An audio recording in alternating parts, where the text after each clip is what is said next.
Adventure, also known as Colossal Cave. It was the first text-based adventure program that was ever created.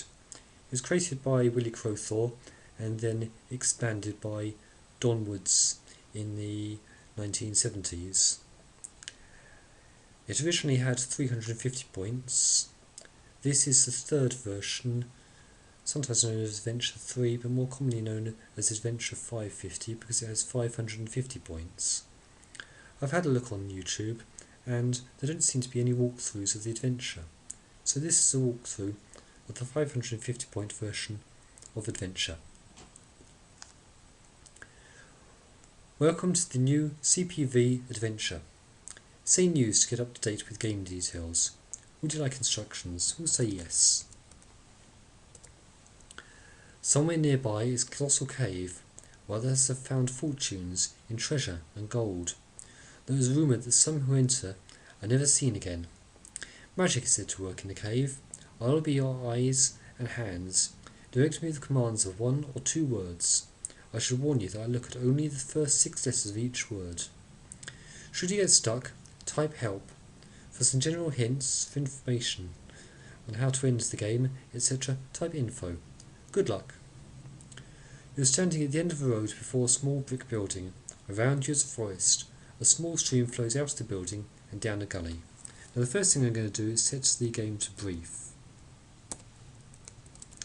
Because in the original version it gives you the full description the first time you come to a place, and after that it just gives you a brief description. And we don't need the full version, so I'm going to, apart from the first time, so I'm going to set it to brief. Okay, from now on I'll only describe a place in full the first time you come to it. To get a full description, say look. So we'll go inside the building. You're inside a building, a warehouse with a large spring. There's keys on the ground here. There's a shiny brass lamp nearby. There's food here. There's a bottle of water here. So we'll take the lamp and we'll take the keys. And we'll go out of the building again. You're at the end of the road again. Okay. So we'll go south. You're in a valley in a forest beside a small stream tumbling along a rocky bed, so we'll go south again. At your feet all the water in the stream splashes into a 2-inch slit in the rock. Downstream the stream bed is bare rock. Now this is a very important place, right up at the last final hurdle of the game, so take note of the description and I'll explain it when we get back to it much later on. And we'll go south again. You're at a 20-foot depression floored with bare dirt. Set into the dirt is a strong steel grate mounted in concrete. A dry stream bed leads into the depression. The grate is locked, so we'll unlock the grate. The grate is now unlocked and we'll go down. You're in a small chamber beneath a 3x3 steel grate to the surface. A low crawl over cobbles leads inwards to the west. The grate is open, so we'll go west. You're crawling over cobbles in a low passage. There's a dim light at the east end of the passage. There's a small wicker cage discarded nearby, so we'll take the cage. And we'll go west. It's pitch dark. If you proceed, you'll likely fall into a pit, so we'll light the lamp. Your lamp is now on. You're in a debris room filled with stuff washed in from the surface. A low wide passage with cobbles becomes plugged with mud and debris here, but an awkward canyon leads upwards and west. A note on the wall says magic word XYZZY. A 3-foot black water with a rusty star on it lies nearby. Now, XYZZY is a 2-way magic word between the building and the debris room. Usually I'd come into the building saying XYZZY, but for the purpose of this, to show you how to get here, I've gone the longer way round. But I will be using the magic word later. So I'm going to take the rod and I'm going to go west. You're in an awkward sloping east-west canyon, so I'll go west again. You're in a splendid chamber 30 feet high. The walls are frozen rivers of orange stone. An awkward canyon and a good passage exit from east and west sides of the chamber. A cheerful little bird is sitting here singing. Now one of the side effects of the rod is it scares the birds, so I'm going to drop the rod and take the bird.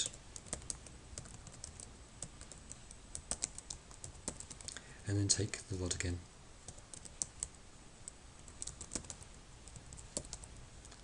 Okay, and I'm going to go west. At your feet is a small pit breathing traces of white mist. An east passage ends here except for a small crack leading on. Rough stone steps lead down a pit, so we'll go down. You're at one end of a vast hall stretching forward out of sight to the west, filled with wisps of white mist that sway to and fro, almost as if alive. Rough stone steps lead up to a passage at the top of a dome above you. A wide staircase runs downwards into the darkness. A chill wind blows up from there. There are small passages to the north and south, and a small crack leads east, so we'll go south. You're in a low room with a crude note on the wall. The note says you won't get it up the steps. There's a large nugget of gold here, so we'll take the gold. Now the note talks about the gold. It means I won't get it up the steps of the pit I just came down, but there is another way out of the cave. So we'll go north. You're in the Hall of Mists. Now if we go west here, it says you're at the east bank of a fissure, slicing clear across the hall. The mist is quite thick here, and the fissure is too wide to jump, but this rod is actually a magic wand, so we'll wave the rod. A crystalline bridge now spans the fissure, so we'll go west again. You're at the west side of the fissure in the Hall of Mists. A crystalline bridge now spans the fissure. There are diamonds here, so we'll take the diamonds.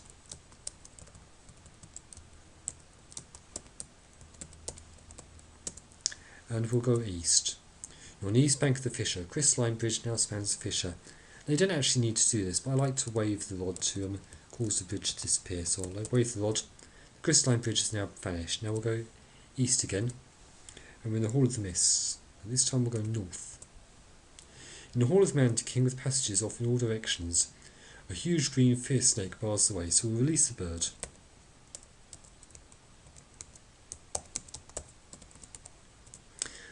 The little bird attacks the green snake, and in a standing flurry drives the snake away. Now we could leave the bird in the cage here, but I like to take all the objects out of the cave, so I'm going to drop the rod and take the bird. But I'm going to need the rod later, so I'll leave it there, and I'm going to drop the keys because I'm going to need them later as well. And I'm going to go south. You're on the south side of the chamber. There's precious jewellery here, so we'll take the jewellery.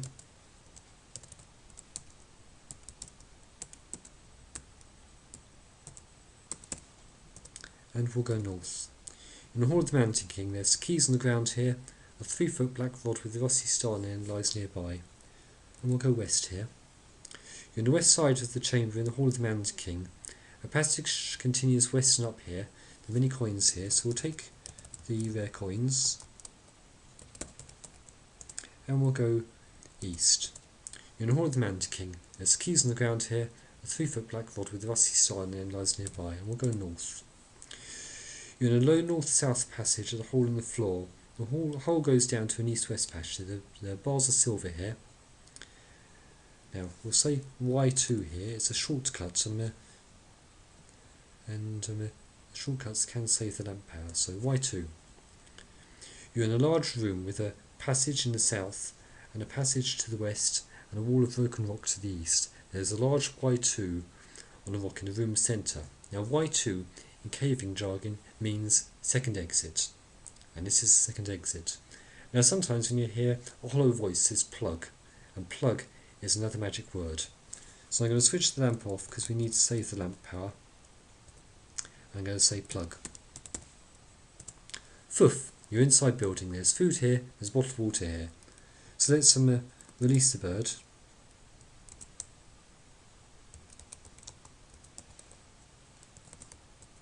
And drop the cage. And we'll drop the treasures. So we'll drop the gold. Drop the diamonds. Drop the jewellery.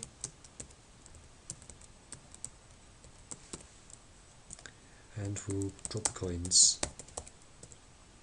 Okay, now we'll say plug again. Foof. It's pitch dark. If you proceed, you'll likely fall into a pit.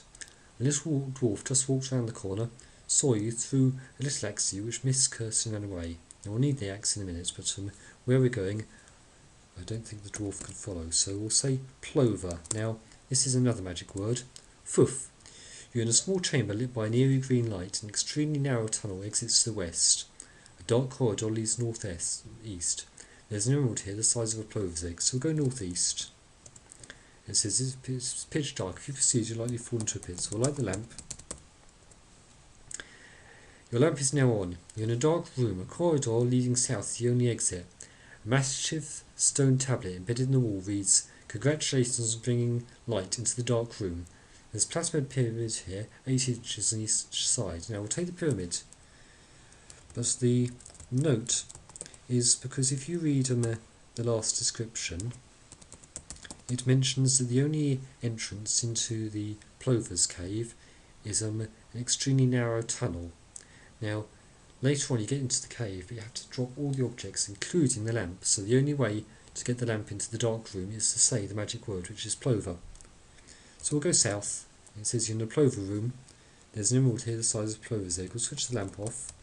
Now, it'd be helpful if the emerald teleported, but it doesn't. So we'll say plover again. Foof. It's pitch dark. If you proceed, you're likely to fall into a pit. So we'll say plug again.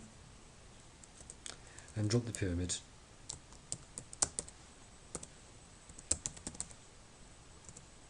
And we'll say plug again. Foof. It's pitch dark. If you proceed, you're likely to fall into a pit. A hollow voice says plug. Now we'll light the lamp. And it says you're in a large room with a passage to the south, a passage to the west, and a wall of broken rock to the east. There's a large Y2 on the rock in the room centre. There's a little axe here, so we'll take the axe. And we'll go south.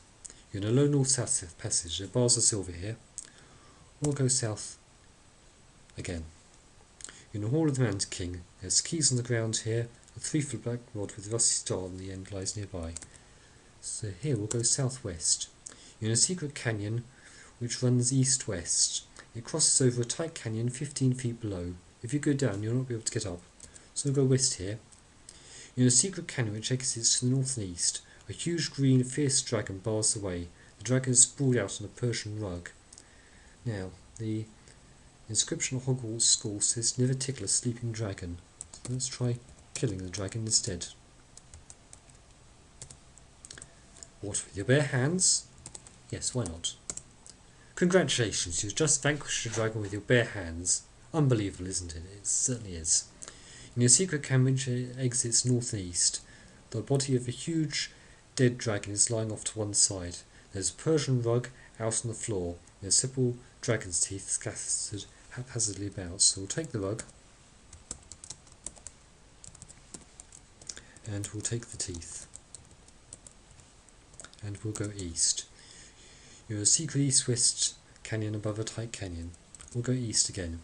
In the Hall of the Mountain King, there's keys on the ground here. A 3-foot black rod with rust still on the end lies nearby. So we'll drop the teeth because we'll need them later, and we'll go north-east. You're in a small room. The walls are composed of a dark, almost black form of smoky quartz. They glisten like teeth in the lamplight. The only exit is the passage to the south through which you entered. There's a gem-encrusted advice-lit helmet on the floor, so we'll take the helmet. And we'll go south. In the Hall of the Mountain King, there's keys on the ground here. A 3-foot black rod with a rusty star on the end lies nearby. Several dragon's teeth in a pile on the floor. So we'll go north. And it says in the north-south passage. The bars are silver here. So we'll take the silver. And we'll say Y2. You're at Y2. We'll switch off the lamp. It's pitch dark. If you proceed, you're likely to fall into a pit. And we'll say plug. And in the building, we'll drop the treasures. So we'll drop the rug. Drop the helmet. And drop the silver. Now, next we're going to go deep into the inner bowels of the cave. But we'll do that in part 2.